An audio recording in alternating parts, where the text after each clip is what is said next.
Effect of temperature on resistance, resistance के ऊपर temperature का क्या असर पड़ता है, इफेक्ट होता है, ये हमको इसमें पढ़ना है। आप लोगों ने पहले रेजिस्टेंस की एसआई यूनिट के बारे में, डायमेंशनल फॉर्मूला के बारे में और लेंथ का रेजिस्टेंस के ऊपर क्या असर पड़ता है और एरिया का उसके ऊपर क्या असर पड़ता है, ये आप लोगों ने पीछे पढ़ चुके हो। अब हमको यहाँ पर पढ़ना है कि जो आपको कोई कंडक्टर है, उस कंडक्टर में टेम्परेचर अगर हमारा बढ़ रहा है तो उस टेम्परेचर बढ़ने के साथ में या कम हो रहा है, कम या ज्यादा टेम्परेचर के होने से रेजिस्टेंस के ऊपर क्या असर पड़ता है। इससे पहले हमने ओहम्स लॉ को डिड्यूस किया और हमने वहां पर रिलेशन पढ़ा। क्या पढ़ा हमने कि जो आपका रेजिस्टेंस होता है उसकी वैल्यू होती है ml/n² टाउ आप लोगों का होता है। ठीक है, इन सब के बारे में आप जानते हो। एम मास होता है, लेंथ होता है, इलेक्ट्रॉन है, नंबर डेंसिटी ऑफ इलेक्ट्रॉन है, area of cross section of the conductor है और ये टाउ आप लोगों का एवरेज रिलैक्सेशन टाइम आप लोगों का होता है, जिसकी वैल्यू 10⁻⁻14 सेकंड आप लोगों की होती है। तो यहां पर हमने क्या देखा कि आर जो आप लोगों का होता है वो हमारा इस relaxation time, average relaxation time के इनवर्सली प्रोपोर्शनल है। तो इनवर्सली प्रोपोर्शनल से हमें क्या पता लगा, अगर एवरेज रिलैक्सेशन टाइम की वैल्यू इंक्रीज होती है तो किसी कंडक्टर में हमारा रेजिस्टेंस डिक्रीज हो जाएगा। इसके अलावा अगर हमारा रिलैक्सेशन टाइम की वैल्यू कम होती है तो हमारा रेजिस्टेंस इंक्रीज मतलब बढ़ जाएगा। तो हम क्या करते हैं, जब कोई भी आप लोगों का कंडक्टर है, माना कि ये हमारा कंडक्टर है, ठीक है, इसकी n आप लोगों की क्या है, नंबर डेंसिटी ऑफ इलेक्ट्रॉन होती है। क्या होती है, नंबर डेंसिटी ऑफ इलेक्ट्रॉन। इसका मतलब नंबर ऑफ इलेक्ट्रॉन्स पर वॉल्यूम आप लोगों का होता है। ठीक है, तो इसमें क्या है, जब कंडक्टर में हमारा टेम्परेचर इंक्रीज करना शुरू कर देता है या कंडक्टर का टेम्परेचर इंक्रीज होता है तो इस कंडक्टर के जो इलेक्ट्रॉन्स की नंबर डेंसिटी होती है या नंबर डेंसिटी ऑफ इलेक्ट्रॉन होती है वो आपके does not change एप्रेसिएबल।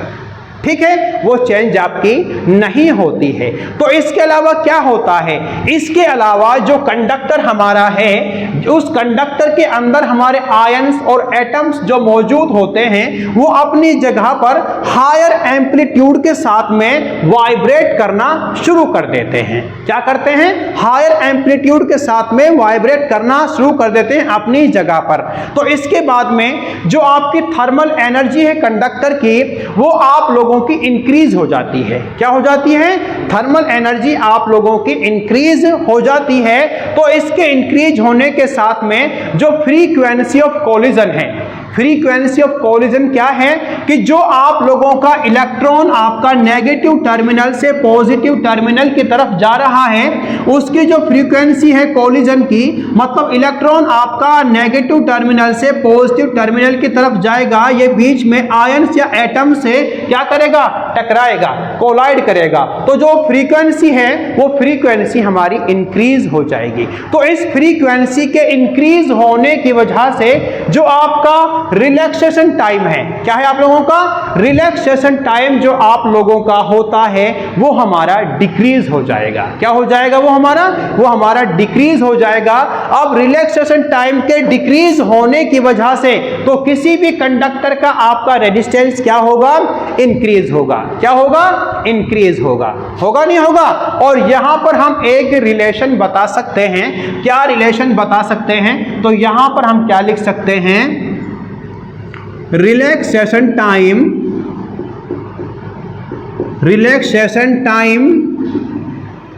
will be decrease with increase in temperature and resistance will be increase.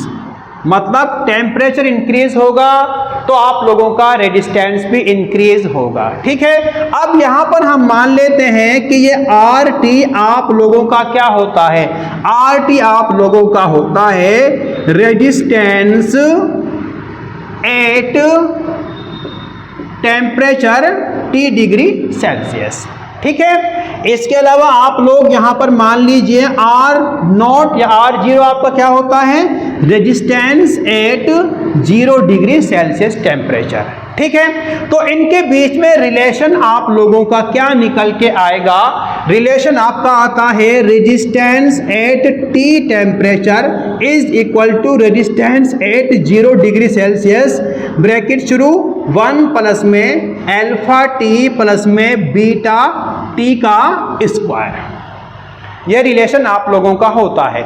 यहां पर अल्फा और बीटा आप लोगों की कांस्टेंट वैल्यूज हैं। क्या है, कांस्टेंट वैल्यूज हैं, और ये कांस्टेंट वैल्यूज आपकी अलग अलग मटेरियल के लिए अलग अलग वैल्यू आप लोगों की होगी।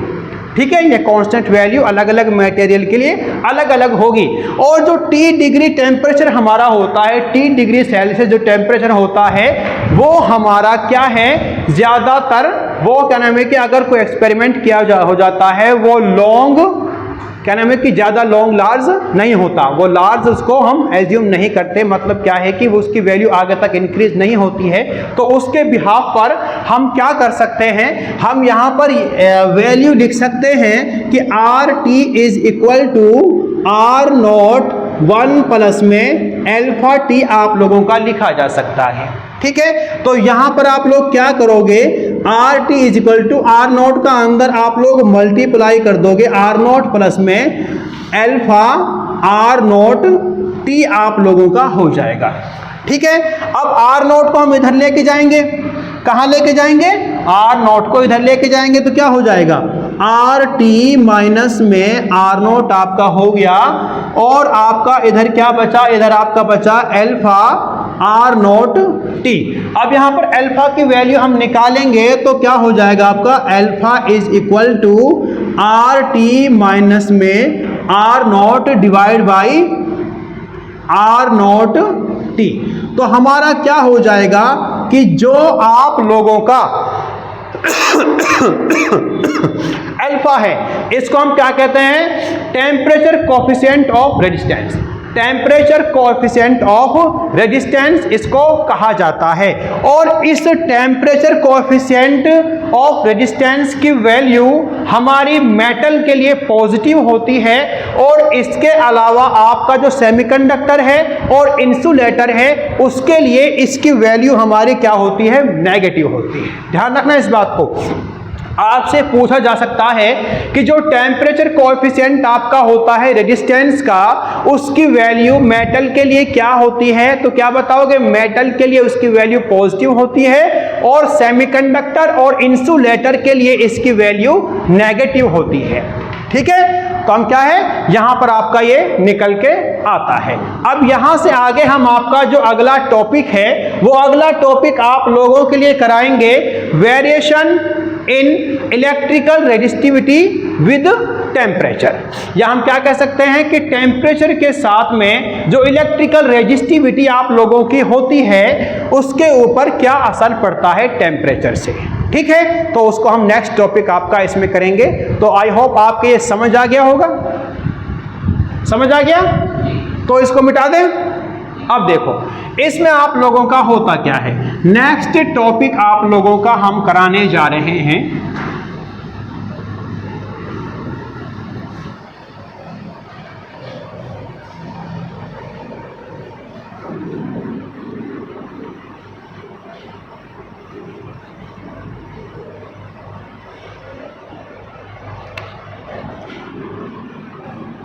Variation in electrical resistivity with temperature.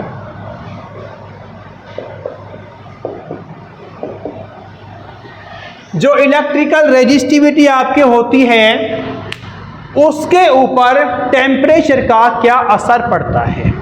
ठीक है, तो सबसे पहले हमको करना है कि जो आपका रेजिस्टिविटी होती है और जो रिलैक्सेशन टाइम आपका होता है उसके ऊपर हमारा क्या होता है, उसके बीच में मतलब रिलेशन क्या होता है। तो उसमें हमारा रो जो आपका रेजिस्टिविटी होती है इज इक्वल टू mn(e) का स्क्वायर टाउ। ये आप लोगों का इन दोनों के बीच में रिलेशन होता है। तो यहां से हमको क्या क्या पता लगा, यहां से हमको पता लगा कि जो रेजिस्टिविटी होती है वो हमारी इनवर्सली प्रोपोर्शनल होती है नंबर डेंसिटी ऑफ इलेक्ट्रॉन और रिलैक्सेशन टाइम के, नंबर डेंसिटी ऑफ इलेक्ट्रॉन और रिलैक्सेशन टाइम के हमारे इनवर्सली प्रोपोर्शनल होती है। तो यहां से पता लगा कि जो आपकी नंबर डेंसिटी ऑफ इलेक्ट्रॉन और relaxation average relaxation time of electron अगर इनके अंदर डिक्रीमेंट होता है, इनकी वैल्यू कम होती है, तो इसकी वैल्यू ऑटोमेटिक आपकी इंक्रीज हो जाएगी जब टेम्परेचर को इंक्रीज किया जाएगा। तो सबसे पहले इसमें हमारी कंडीशंस हो सकती हैं कि मेटल के लिए रेजिस्टिविटी के ऊपर क्या फर्क पड़ेगा, सेमीकंडक्टर के लिए रेजिस्टिविटी के ऊपर टेम्परेचर का क्या फर्क पड़ेगा, और इंसुलेटर के लिए रेजिस्टिविटी के ऊपर इसका क्या असर पड़ेगा।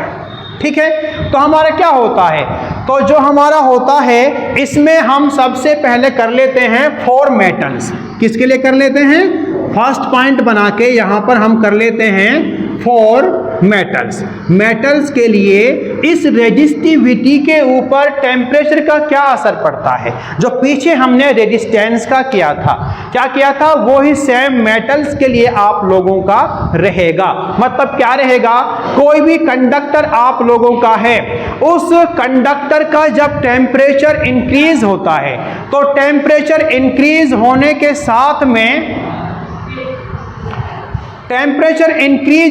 साथ में नंबर डेंसिटी ऑफ इलेक्ट्रॉन आप लोगों की होती है डज नॉट चेंज, वो चेंज नहीं होती है। तो वो जब number density of electron change नहीं होती है, इसके अलावा जो कंडक्टर के अंदर आयन और एटम्स जो मौजूद होते हैं वो अपनी ही जगह पर, अपनी मीन पोजीशन पर क्या करते हैं, वो आपका हायर एम्पलीट्यूड के साथ में वाइब्रेट करना शुरू कर देते हैं। तो इसके अलावा थर्मल एनर्जी इंक्रीज हो जाएगी और फ्रीक्वेंसी ऑफ कोलिजन, जब आप लोगों का इलेक्ट्रॉन नेगेटिव टर्मिनल से पॉजिटिव टर्मिनल की तरफ जाएगा, जो वो टकराएगा किससे, आयन या एटम से टकराएगा, तो वहां वो फ्रीक्वेंसी आपकी इंक्रीज हो जाएगी। तो उस फ्रीक्वेंसी के इंक्रीज होने की वजह से आपका क्या है, रिलैक्सेशन टाइम आप लोगों का क्या हो जाएगा, कम हो जाएगा। तो रिलैक्सेशन टाइम कम हो रहा है और नंबर डेंसिटी ऑफ इलेक्ट्रॉन आपकी चेंज नहीं हो रही है, उतनी ही बनी हुई है, ना कम हो रही है ना ज्यादा हो रही है। तो इसका मतलब क्या है, टेम्परेचर के साथ में आप लोगों का जो रेजिस्टिविटी है, टेम्परेचर इंक्रीज होने के साथ में मेटल्स के लिए आपकी रेजिस्टिविटी भी इंक्रीज होगी। क्या होगी, रेजिस्टिविटी भी इंक्रीज होगी। और इनके बीच में रिलेशन हम क्या निकाल सकते हैं, इनके बीच में रिलेशन निकाल सकते हैं कि जो आपका रो होता है, ठीक है, resistivity is equal to resistivity at zero temperature 1 plus में अल्फा टेम्परेचर T माइनस में T0 आप लोगों का होता है। ठीक है, ये आपका हो गया। तो इसको आगे हम सॉल्व कर सकते हैं। रो इज इक्वल टू, अंदर मल्टीप्लाई कीजिए, रो नॉट प्लस में rho not alpha T minus में T0 आप लोगों का हो गया। ठीक है, अब इस रो नॉट को हम इधर लेके जा सकते हैं, तो हमारा क्या हो जाएगा, रो माइनस में rho not is equal to rho not alpha T minus में T0 आप लोगों का हो जाएगा। और हमें यहां पर अल्फा की वैल्यू निकालनी है। ठीक है, तो क्या हो जाएगा, रो माइनस में rho not divide by rho not और T माइनस T0 को इसके डिवाइड में लेके आ जाइए। T माइनस में T not is equal to alpha. और ये जो यहाँ पर अल्फा है वो अल्फा हमारा होता है टेम्परेचर कोएफिशिएंट फॉर रेजिस्टिविटी या टेम्परेचर कोएफिशिएंट ऑफ रेजिस्टिविटी। तो क्या फर्क पड़ता है? तो आप लोगों का जो अल्फा की वैल्यू है वो मेटल्स के लिए क्या रहेगी? पॉजिटिव रहेगी। क्या रहेगी? पॉजिटिव रहेगी। और सेमीकंडक्टर इंसुलेटर के लिए नेगेटिव वैल्यू आप लोगों की रहेगी। और इसके साथ में अगर मान लो कि जो आपकी रेजिस्टिविटी है और आपके टेम्परेचर के बीच में अगर हम ग्राफ ड्रा करें तो क्या हो जाएगा? हमारा ग्राफ यहां पर बन के आएगा कि ये हमारा निकल के ये हमारा टेम्परेचर हो गया, ये आपका यहां पर 0 केल्विन हो गया। और जैसे जैसे रूम टेम्परेचर पर भी और टेम्परेचर को बढ़ाते जाएंगे तो रेजिस्टिविटी हमारी लीनियरली इंक्रीज होती जाएगी। ठीक है, तो हमारा क्या है? ये आप लोगों का रेजिस्टिविटी हो गया। तो हमारा क्या है कि इसके साथ में ये लीनियरली इंक्रीज होती है।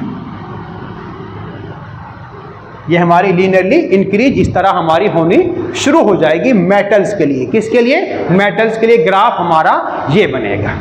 ठीक है, अब यहां पर हम करते हैं दूसरा पॉइंट, हम यहां पर बना लेते हैं अपना। किसके लिए बना लेते हैं? सेमीकंडक्टर के लिए। किसके लिए बना लेते हैं? सेमीकंडक्टर के लिए बना लेते हैं। पहले आपका मेटल्स हो गया, क्योंकि ऑल मेटल्स आपकी कंडक्टर होती हैं, इलेक्ट्रिसिटी उनके अंदर से आसानी से पास हो जाती है, तो ये कंडक्टर्स के लिए भी आपका हो गया। ठीक है, तो आपका सेकंड आपका होता है फॉर सेमीकंडक्टर। फॉर सेमीकंडक्टर, तो फॉर सेमीकंडक्टर के लिए हमारा क्या हो जाएगा? सेमीकंडक्टर डिवाइस आप लोगों की कौन कौन सी होती हैं? जैसे कार्बन है आपका, सिलिकॉन है आपका, जर्मेनियम वगैरह है आपका, एक्सेट्रा एक्सेट्रा। इनके लिए ऐसे सेमीकंडक्टर के लिए जब हम टेम्परेचर देते हैं तो टेम्परेचर देने की वजह से number density of electron increase हो जाती है। क्या हो जाती है? Number density of electron increase हो जाती है। और टेम्परेचर के इंक्रीज होने के साथ में आप लोगों की जो डेंसिटी है वो कम होना शुरू हो जाती है। टेम्परेचर के साथ में रेजिस्टिविटी कम होना शुरू हो जाती है। टेम्परेचर को इंक्रीज करेंगे तो रेजिस्टिविटी हमारी डिक्रीज होना शुरू हो जाएगी। तो इसको आप लोग लिख सकते हो रेजिस्टिविटी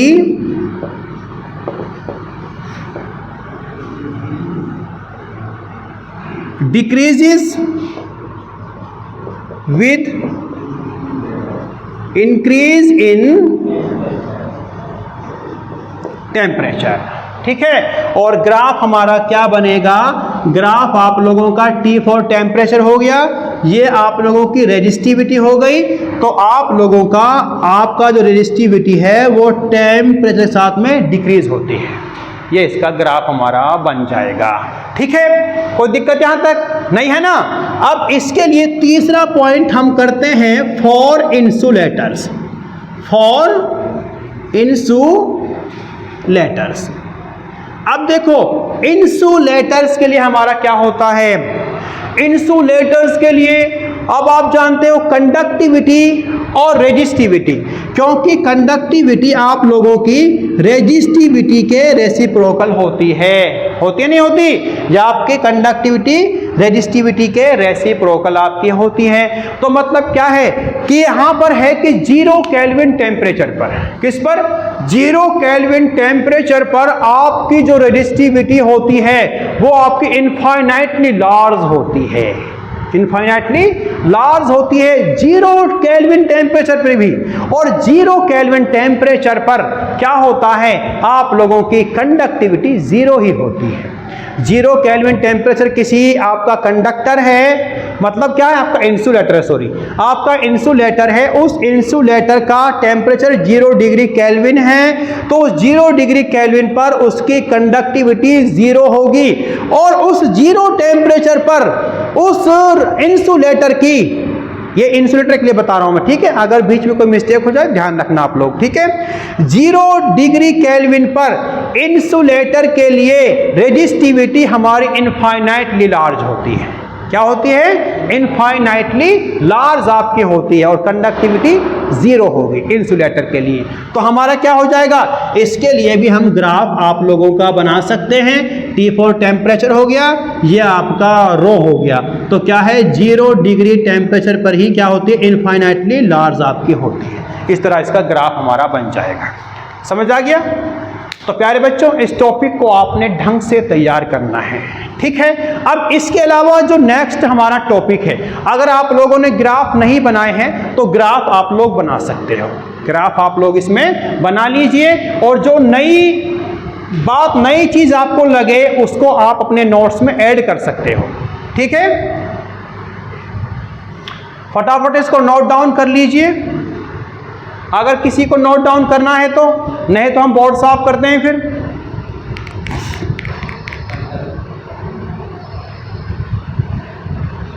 पॉज।